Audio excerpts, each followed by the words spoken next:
sports final.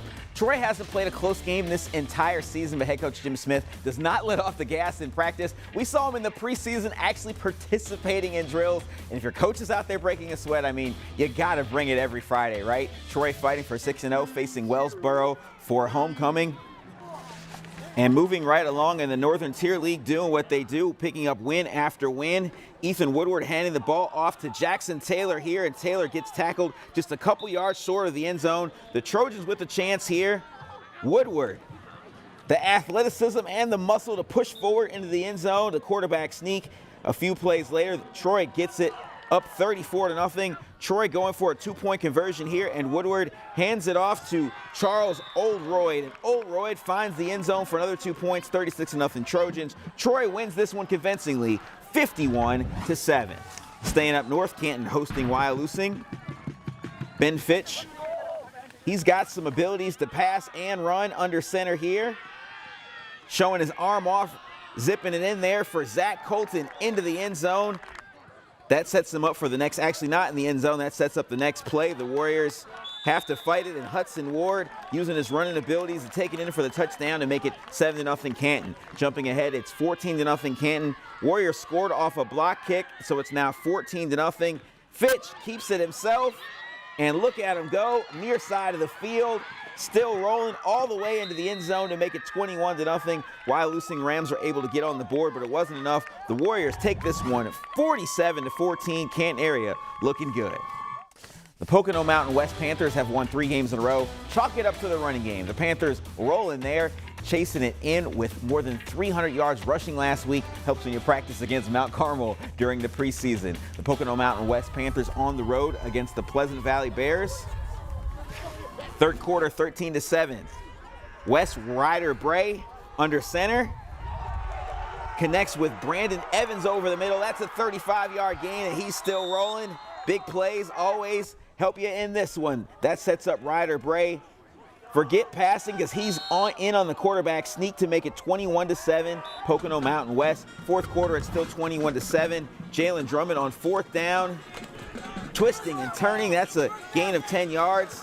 And later in the drive, you got to finish off what you started. The handoff to Drummond for a 5-yard touchdown. Pocono Mountain West wins 28-7.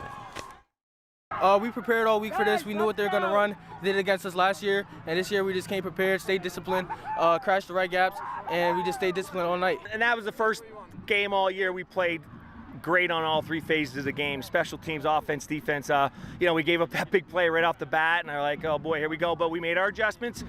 Against this offense, you got to be disciplined. And after that, I don't know what they had yardage-wise, but we kind of shut them down. I thought we did a nice job physically against them. Offensively, we were able to do some stuff. It was a little misty, didn't really hinder what we wanted to do. Very happy for our guys. They've worked hard, so we got more to go, though. Rainy evening in Stroudsburg for East Stroudsburg North and Stroudsburg. No score in the first quarter. Opening drive for East Stroudsburg North, and they're forced to punt. Stroudsburg's Lucas Ansel doing what he can on special teams. Finding some blocks, and he is still rolling.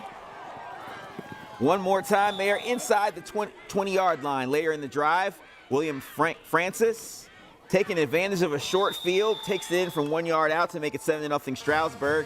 The nice return set up that touchdown. Stroudsburg's defense was dominant. Oh, didn't like that with the big hit. Makai Kirkland.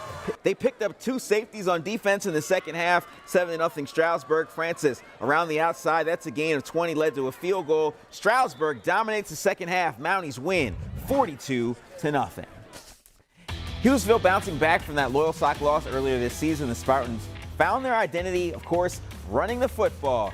Angelo Ferrari knows how to be unstoppable with 4 touchdowns against Midwest, trying to keep it going against Milton. Milton dropped 66 points on Holy Redeemer last week, so Hughesville certainly had its hands filled. Milton with a 21-6 lead. Hughesville with doing what it can. Third quarter, how about that Milton defense, though? Lucas Goodwin there for the Black Panthers with the stop. Hughesville trying to get back in this one, but Aiden Barlett comes around the end, gets the sack. Fourth quarter, Hughesville. Ooh, that's not how they drew this one up. The turnover, they cough it up. Milton recovers, and they're in business. That is how they earned a shutout last week. Ensuing drive, Milton goes on the ground. Chris Doyle, he don't just work 9 to 5, working overtime. That's weight room. He powers his way to the 5-yard line. 2 plays later, Cale Bastian to his left and in for a 5-yard touchdown. And Milton goes on to win 28-6 in this one on the road over Hughesville. Starting fast usually leads to a win. Dallas scored on its first 7 possessions last week. First 7 to beat Wyoming Valley West. No mercy in the end zone. Dallas trying to maintain that same identity at home against Hazleton. The Dallas Mountaineers trying to climb to 6-0, taking on Hazleton. Last week they held Wyoming Valley West to just 29 yards. Under 5 minutes to go in the first quarter. Hazleton with the ball. Austin Wilson with the touchdown cuts the Dallas lead down to 6. How about that Dallas defense? John Cummings coming through in the first quarter. Second quarter, it's still 7-6 Dallas. Brady Zapaticki to Riggle Cole for an 8-yard touchdown. Dallas up 14-6. Still in the second quarter, Hazleton's Austin Wilson.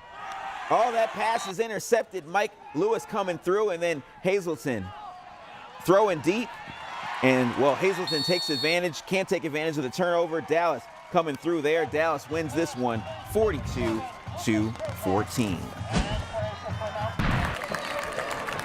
Let's check out the next game. Crestwood and Wilkes-Barre area. First quarter, no score. The Wolfpack's Jake Howe sneaks it in for the touchdown to make it 6-0 Wolfpack. Less than 5 minutes left in the first quarter. Jaden Shedlock, the sophomore, tunnels his way forward, and he's still rolling for the end zone. Crestwood takes a 7-6 lead moments later in the first quarter. Jake Howe under center, finding time. On the run, connects with Christian Gale in the end zone. Wilkes-Barre area ahead 14-7, and Wilkes-Barre area rolls from there to win 34-14.